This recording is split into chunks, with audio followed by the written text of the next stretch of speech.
Logically এরপরের presidentship যেহেতু বাংলাদেশের রাষ্ট্রের, এবং রাষ্ট্রের প্রতিনিধিত্ব করছেন সরকার প্রধান chief adviser professor doctor Yunus, তো ফলে এইটুক নাইসিটি তো তারা প্রদর্শন করতেই পারেন। এবং তার উপরে আবার এই বৈঠকের প্রাক্কালে প্রায় 27 মিনিট পুরো ডেলিগেশনকে দাঁড় করিয়ে রাখা হয়েছে। এগুলো কিন্তু ইচ্ছাকৃত ভাবেই হয়তো তারা করেছেন। এখন যে একটা অ্যাপোলজেটিক ভাব নিয়ে বিএনপি নানান রকম অসন্তোষ প্রকাশ করছে বা বিএনপির ডেলিগেশন সন্তুষ্ট নয় জানান দিচ্ছে, সেটা হয়তো আরো মোর আপনার স্টার্ন পজিশনে চলে যেতে পারেন তারা। এদের মিছিল দিন দিন বাড়ছে। আমাদের সম্মানীয় পুলিশের আইজিপি মহোদয় যে কথাটি বলে ফেলেছেন সেটা কিন্তু ভয়ঙ্কর। পুলিশের হত্যার বিচার যতক্ষণ না হবে সেটা নিশ্চিত করা না যাবে ততক্ষণ পর্যন্ত আওয়ামী লীগের মিছিল বড় হতেই থাকবে। এই যে কথাবার্তাগুলো, সেগুলো কিন্তু ডেফিনেটলি ইমপ্লিকেশন আছে। সেই জন্য আপনার নাথিং ইজ গ্যারান্টি, সে বিষয়টা আমরা যেন ভুলে না যাই। এরশাদ শাহ সম্বন্ধে আপনার জামাত একটা অবস্থান ব্যক্ত করেছিল। তারা বলেছিল যে এই সরকার লেজিটিমেট নয়। তারপরে তার থেকে অ্যানালজি ড্র করে বলা হয়েছিল দেশটাই তো লেজিটিমেট। সেই সময় পাকিস্তান সফরে গিয়ে এই ধরনের আলাপ আলোচনা এসেছিল। তো সুতরাং আপনার এই যে বিষয়টা, যেখানে পাকিস্তান এখন পর্যন্ত ফর্মালি জাপানি কায়দায় কোন রকমের অ্যাপোলজি প্রদান করেনি, সুতরাং এবার যে প্রসিডিংসটা, সেখানেও কিন্তু এই বিষয়ে কোনো উল্লেখ আছে বলে আমরা জানি না। ধারাবাহিকতায় পূর্বের বৈঠকগুলোর ধারাবাহিকতায় প্রশ্নগুলো হয়তো ফোরফ্রন্টে নিয়ে আসা হয়েছে, কিন্তু এটি মীমাংসিত নয়। আর দৃষ্টিভঙ্গিটাও কিন্তু ভিন্ন। আমরা আমাদের দৃষ্টিভঙ্গি থেকে একরকম ন্যারেটিভ হাজির করছি, পাকিস্তান তাদের দৃষ্টিভঙ্গি থেকে আরেক রকম আপনার ন্যারেটিভ হাজির করছে। আপনি একটা এক্সাম্পল দেই আমি, সেটি হচ্ছে আমাদের বিমান বাহিনীর যিনি সর্বজন শ্রদ্ধ এবং আপনার যিনি সর্বোচ্চ গ্যালেন্ট্রি অ্যাওয়ার্ড পেয়েছেন বীর শ্রেষ্ঠ মতিউর রহমান, তারই ক্যাডেট যার সঙ্গে ধস্তাধস্তি করে বিমানটি যুদ্ধ বিমানটি ভূপাতিত হয়েছিল, আপনার রশিদ মিনহাজ, পাকিস্তানের মানে দিদেন মাগরেবে পাকিস্তানের নাগরিক, তিনি সর্বোচ্চ গ্যালেন্ট্রি অ্যাওয়ার্ড যেটি পাকিস্তানের নিশানি হায়দার সেটি প্রাপ্ত হয়েছে। এখন খেয়াল করে দেখেন, এই যে বর্ষাটা মধ্য আকাশে যেটি হয়েছিল, দুই উইং অফ পাকিস্তান, মাশরিকে পাকিস্তান মাগরেবে পাকিস্তানের প্রতিনিধিত্ব দুজন করছিলেন এবং আলটিমেটলি দুজনই প্রপাত ধরণীতল হলেন, কিন্তু দুজনই ন্যাশনাল হিরো। এটাকে আপনি রিকনসাইল করবেন কি করে? ওই সমস্যাগুলো কিন্তু রয়ে গেছে। মানে ইউ ক্যানট রিরাইট হিস্ট্রি।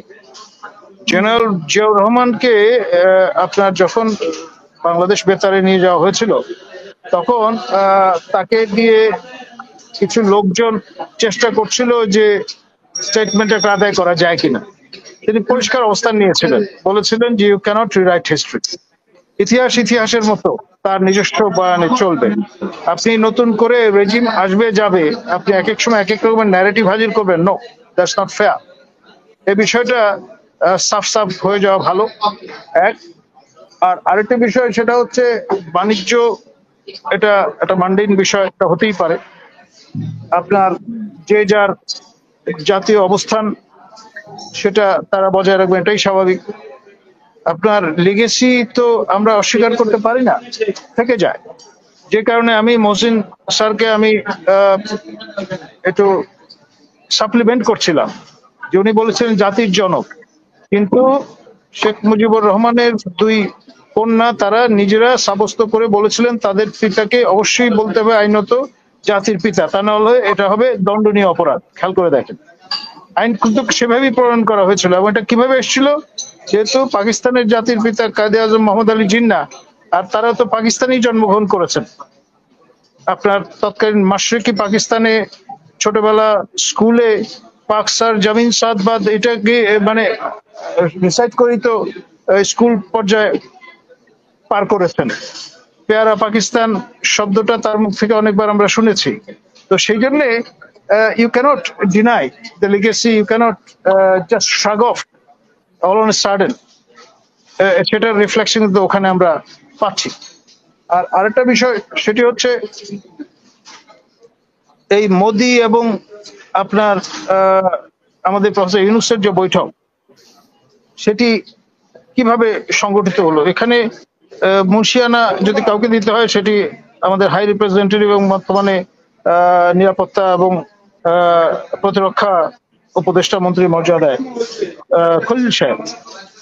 তিনি বুঝতে পারলেন যে কোন কায়দায় আগাতে হবে এবং অজিত দোভাল তার সঙ্গে অনানুষ্ঠানিক চিটচ্যাট করে আপনার লামিয়া মোর্শেদ বুঝে গেলেন রিকোয়ারমেন্টটা কি এবং অ্যাকর্ডিংলি তিনি খলিল সাহেবকে সম্ভবত ব্রিফ করেছেন, তারপর ভিত্তি করে লিখিতভাবে আবেদন করেছেন। আর ইন্ডিয়ানরা কায়দা করে আমাদেরকে দিয়ে লিখিতভাবে একটা রেকর্ডটা নিয়ে নিল যে আমরা আনুষ্ঠানিকভাবে অনুরোধ করেছি, সুতরাং তারা সেই কারণে কমপ্লাই উইথ করেছে। আর লজিক্যালি এর পরের প্রেসিডেন্টশিপ যেহেতু বাংলাদেশের রাষ্ট্রের এবং রাষ্ট্রের প্রতিনিধিত্ব করছেন সরকার প্রধান chief adviser professor doctor Yunus, তো ফলে এইটুক নাইসিটি তো তারা প্রদর্শন করতেই পারেন। এবং তার উপরে আবার এই বৈঠকের প্রাককালে প্রায় 27 মিনিট পুরো ডেলিগেশনকে দাঁড় করিয়ে রাখা হয়েছিল। এগুলো কিন্তু ইচ্ছাকৃত ভাবেই হয়তো তারা করেছেন যাতে আমাদের একটা সাবসার্ভিয়েন্ট রলে ফেলে দিতে পারে। এই বিষয়গুলো কিন্তু মনে রাখতে হবে, ভুলে গেলে চলবে না। 2 3 নাম্বার হচ্ছে আপনার এ ধরনের বিষয়গুলো আমরা অনেক সময় কনস্পিরেসি থিওরির কারণে ধরেই নেই যে পরাশক্তি কাজগুলো করে দিয়েছে বা করছে, বা স্টেট উইদিন স্টেট অ্যাক্টররা আপনার করে দিয়েছেন। হয়তো তাদের ফ্যাসিলিটেশন থাকতে পারে, কিন্তু মূল আপনার বেড়ালের গলায় ঘন্টাটা কিন্তু ইনকামবেন্ট তাকেই বাঁধতে হবে। এখন খলিল সাহেব ডেফিনেটলি বা লামিয়া মোর্শেদ ডেফিনেটলি প্রফেসর ইউনূসের কনসেন্ট ছাড়া এই কাজগুলো করেননি, সে বিষয়টা আমাদের ভুলে গেলে চলবে না। ধন্যবাদ। না, আমি আরেকটি বিষয় এটার সাথে যুক্ত করেছিলাম যে এই যে জামাতের আমিরের সাথে যে খালেদা জিয়ার দেখা হলো, ওইটার কথা আপনি বলছেন, কিন্তু এটার কথা মানে অনেকেই বলছে যে অনেক ধরনের মানে অনেকে কাজ করেছে, আসলে কেউ কাজ করেছে কিনা এর পেছনে, এবং এই মোদি ইউনূসের বৈঠকেরও কোনো লেশ আছে কিনা, এটার সাথে প্রভাব আছে কিনা।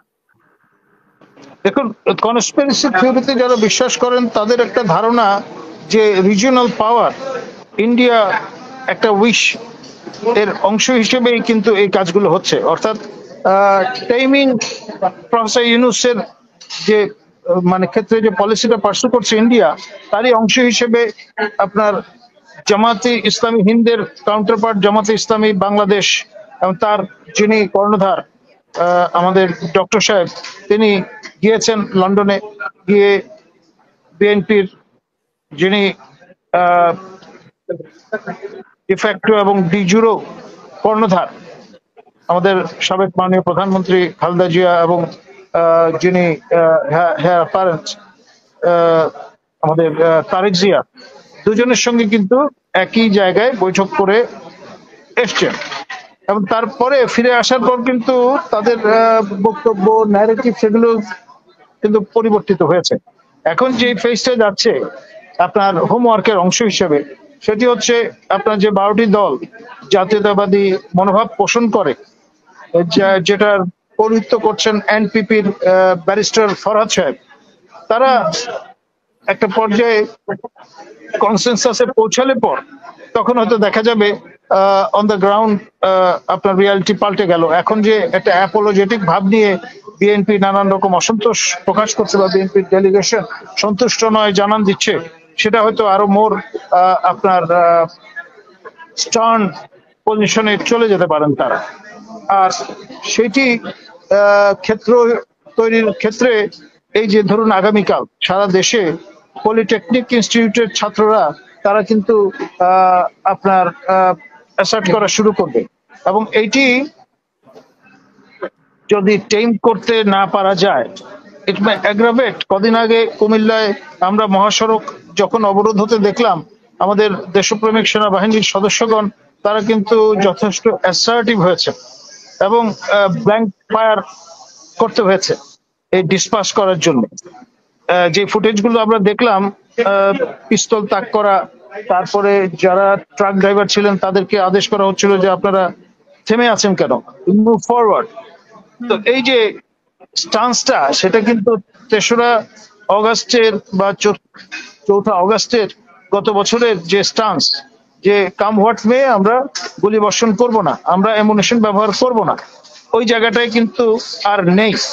তো সেই জন্য ভবিষ্যতে আপনার ওই যে গ্যারান্টিড ভাবে ধরে নেয়া যে আমাদের সশস্ত্র বাহিনীর সদস্যগণ কোনো অবস্থায় অ্যামুনিশন ব্যবহার করবেন না, ওই জায়গাটায় ভবিষ্যতে স্টিক করতে তারা নাও চাইতে পারে অবস্থার পরিপ্রেক্ষিতে। কারণ যদি মব ভায়োলেন্ট হয়ে ওঠে, প্রতিটা মানুষের, তিনি আপনার ম্যান ইন ইউনিফর্ম হন আর সিভিলিয়ান হন, রাইট টু সেলফ ডিফেন্স, এটা একদম মৌলিক মানবাধিকার। সেটা থেকে আপনি তাদের বিযুক্ত করবেন কি করে? আর সামনে যদি, আমি অবাক হব না যে এই অস্ত্রগুলো এখন পর্যন্ত পুনরুদ্ধার করা যায়নি, সেগুলো যদি যাদের পজিশনে আছে তারা যদি ব্যবহার করা শুরু করেন, আর অস্ত্র যেগুলো লুকায়িত থাকে স্ট্রে হয়ে যায়, সেগুলো কিন্তু যে কারো হাতে চলে যেতে পারে। খেয়াল করে দেখেন স্ট্রিঞ্জার মিসাইল, এটা কিন্তু আফগানিস্তানের যুদ্ধের গতি প্রকৃতি পরিবর্তন করে দিয়েছিল। প্রায় 100খানেক স্ট্রিঞ্জার মিসাইল, শোল্ডার হেল, এগুলো সিআইএ আপনার ডিস্ট্রিবিউট করে দিয়েছিল ওয়ার লর্ডদের হাতে, এবং সেগুলো পরে কিন্তু তারাই নিজেরা আবার অতি বেশি দাম দিয়ে সেগুলো পুনরুদ্ধার করেছে, যাতে গ্রাউন্ড রিয়ালিটি পাল্টে দেওয়া যায়। আপনার সোভিয়েত নির্মিত যে হেলিকপ্টার গানশিপ গুলো, সেগুলো যখন খেলনার মতো পড়ে যাচ্ছিল, আকাশ থেকে ভূপাতিত হচ্ছিল, তখনই কিন্তু সোভিয়েতরা সিদ্ধান্ত নিয়েছিল যে time has come to go back home. তো সেই রকম পরিস্থিতি এখানেও তৈরি হয়ে যেতে পারে। যারা ধরুন আপনার ক্ষমতা হারিয়েছেন, তারা অ্যাসার্টিভ হওয়া শুরু করেছেন, এবং আপনার এদের মিছিল দিন দিন বাড়ছে। আমাদের সম্মানীয় পুলিশের আইজিপি মহোদয় যে কথাটি বলে ফেলেছেন, সেটা কিন্তু ভয়ঙ্কর। পুলিশের হত্যার বিচার যতক্ষণ না হবে, সেটা নিশ্চিত করা না যাবে, ততক্ষণ পর্যন্ত আওয়ামী লীগের মিছিল বড় হতেই থাকবে। এই যে কথাবার্তাগুলো, সেগুলো কিন্তু ডেফিনেটলি ইমপ্লিকেশন আছে। সেই জন্য আপনার নাথিং ইজ গ্যারান্টি, সে বিষয়টা আমরা যেন ভুলে না যাই। ধন্যবাদ।